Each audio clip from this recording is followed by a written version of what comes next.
दोस्तों, आज के वीडियो में मैं बताऊंगा कि अगर आप भी भारतीय रेलवे में किसी भी एग्ज़ाम, चाहे एएलपी टेक्नीशियंस, जेई या फिर आरपीएफ या एनटीपीसी या फिर ग्रुप डी का एग्ज़ाम देने वाले हैं, तो आपको एग्ज़ाम में तुक्का कैसे लगाना है, स्मार्ट तरीका बताऊंगा कैसे लगाना है।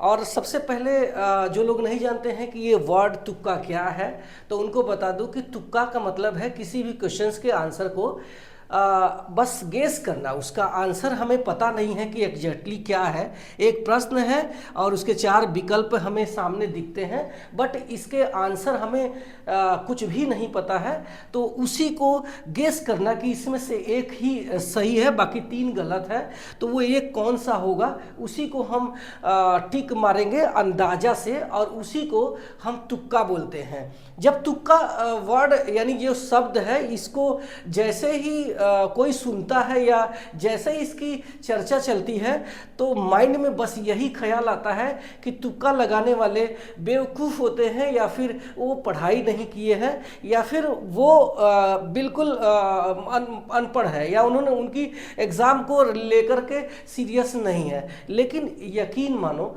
आप बहुत हैरान रह जाएंगे ये जानकर कि तुक्का लगाने वाले ना सिर्फ छोटे कर्मचारी होते हैं, बल्कि बड़े से बड़े सिविल सर्विसेज के एग्ज़ाम हो, चाहे नीट का एग्ज़ाम हो, चाहे कोई और एग्ज़ाम है जहाँ पे ये ऑप्शंस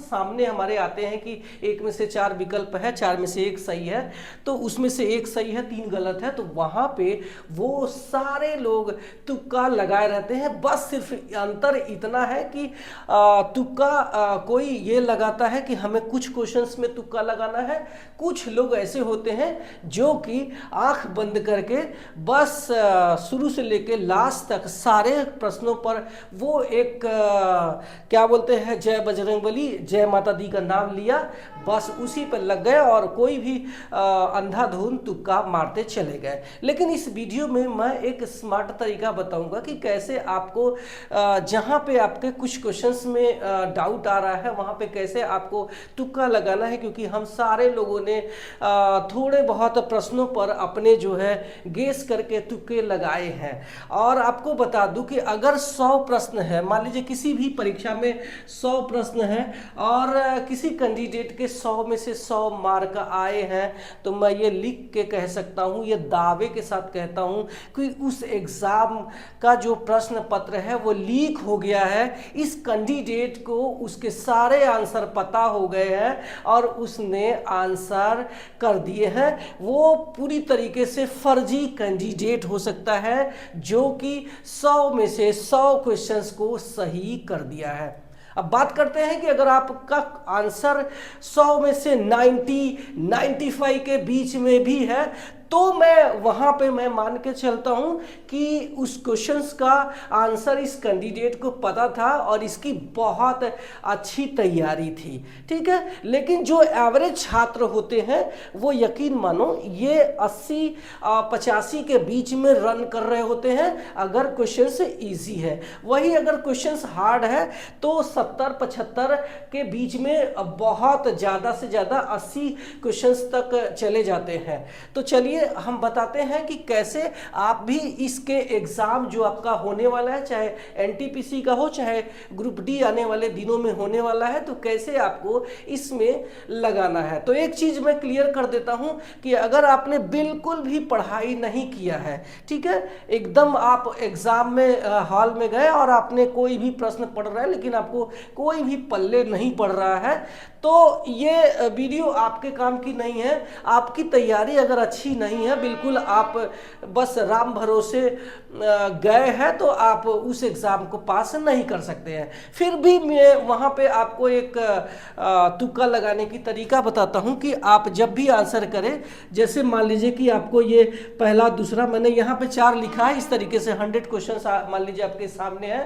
कंप्यूटर पे सवाल एक एक करके आते हैं, 1 by 1, यानी एक आया, फिर उसके बाद आप सेव एंड नेक्स्ट करेंगे, इसके बाद आप सेव एंड नेक्स्ट करेंगे, इस तरीके से आपको 100 सवाल देखने को मिलते हैं। तो आपको कोशिश ये करना है कि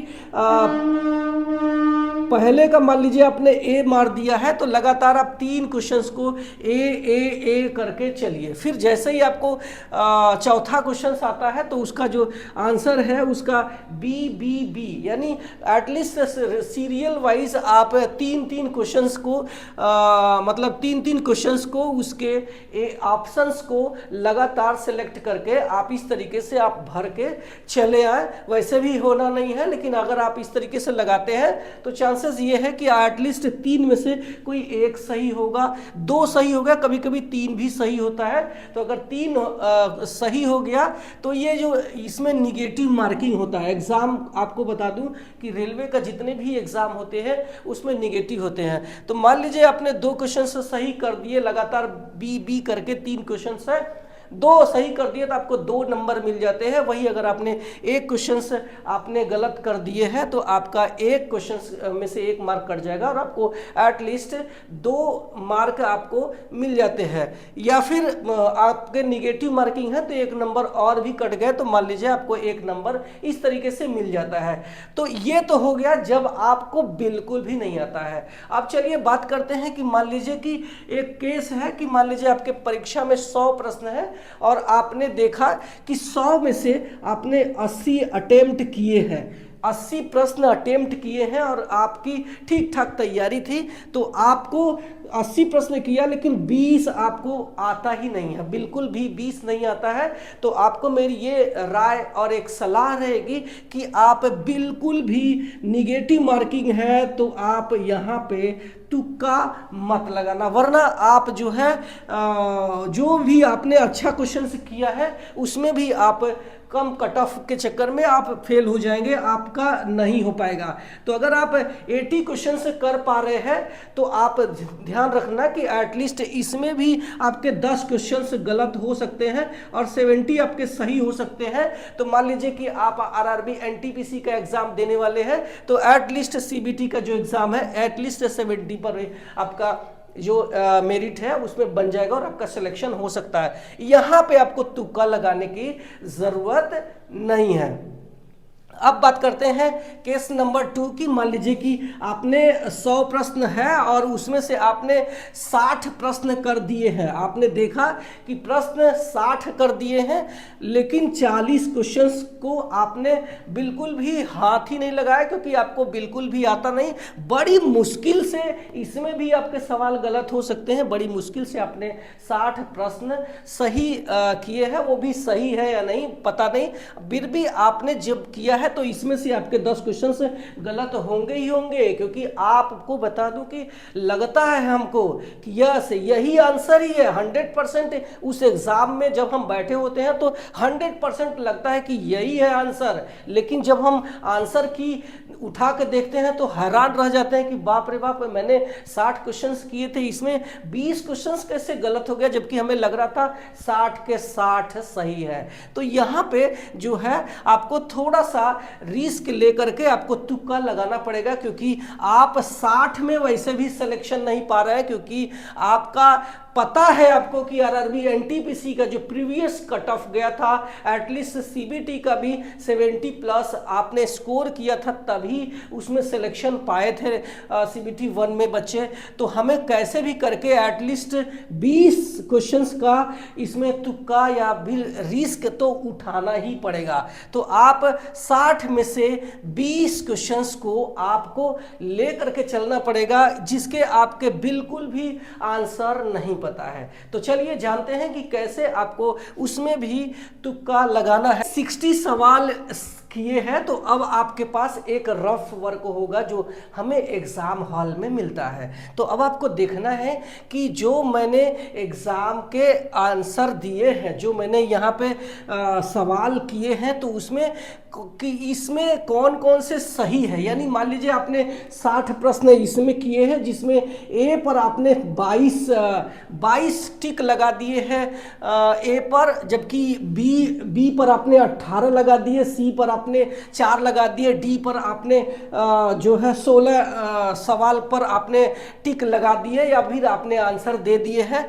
तो आपको बता दूं कि जब भी एग्जामिनर हमारे सवाल बनाते हैं तो वो एक कोशिश करते हैं कि हमारा जो सामंजस्य है, जो वो बैलेंस बना के चलते हैं कि मान लीजिए अगर 100 सवाल है तो कोशिश ये करते हैं कि 25 सवाल ए के हो, 25 सवाल बी के हो और 25 सवाल सी के हो और 25 सवाल डी के ऑप्शन में होने चाहिए। तो आपने यहाँ पे ये देख लेना है, अपने रफ वर्क पर लिख लेना है कि मैंने ए पर कितने सवाल किए हैं, बी पर कितने सवाल किए हैं, सी पर कितने सवाल किए हैं। अब देख लेते हैं कि यहाँ पे आप देख सकते हैं कि सब में ए में 20, 22, बी में 18, सी में सिर्फ 4, जबकि डी में 18 है। एवरेज की बात करूं तो लगभग 18 से 20 क्वेश्चंस यानी 20 क्वेश्चंस अगर हम सब में कर दे तो शायद ये एवरेज आ सकता है, जहां की हमारा ये बैलेंस बनाने की हम कोशिश करेंगे। तो यहाँ पे आप देख सकते हैं कि सी वाले में सिर्फ और सिर्फ 4 विकल्प पर हमने आंसर किए हैं इस 60 क्वेश्चंस में से। तो अब जो है एटलीस्ट इसमें से आपको 16 से 18 क्वेश्चंस को आपको लगाना चाहिए, जो कि 40 में से अगर आप तुक्का मारने जा रहे हैं। तो जैसे ही आपको 61 यानी 61वां सवाल अगर आप हल कर रहे हैं तो आपको एटलीस्ट ये सी एटलीस्ट 15-16 सवाल आप अगर हल करेंगे तो चांसेस है कि उसमें से 10 से 12 क्वेश्चंस आपके ये सी वाले सही हो सकते हैं। अगर उसमें से कोई गलत होता है तो आपको बता दूं कि इसमें से 3 सवाल गलत होगा, तब जाके आपका 1 नंबर काट लिया जाएगा। इसमें 1/3 का 1 नंबर काट लिया जाता है। तो आपका पलड़ा उस पर भारी पड़ जाएगा जहां पे आपने सही सवाल किए हैं। और आपको इसमें से ज़्यादा से नहीं, ऐसा नहीं कि आप तुक्का मारने जा रहे हैं तो आप 100 में 100 कर दिया, ऐसा नहीं है।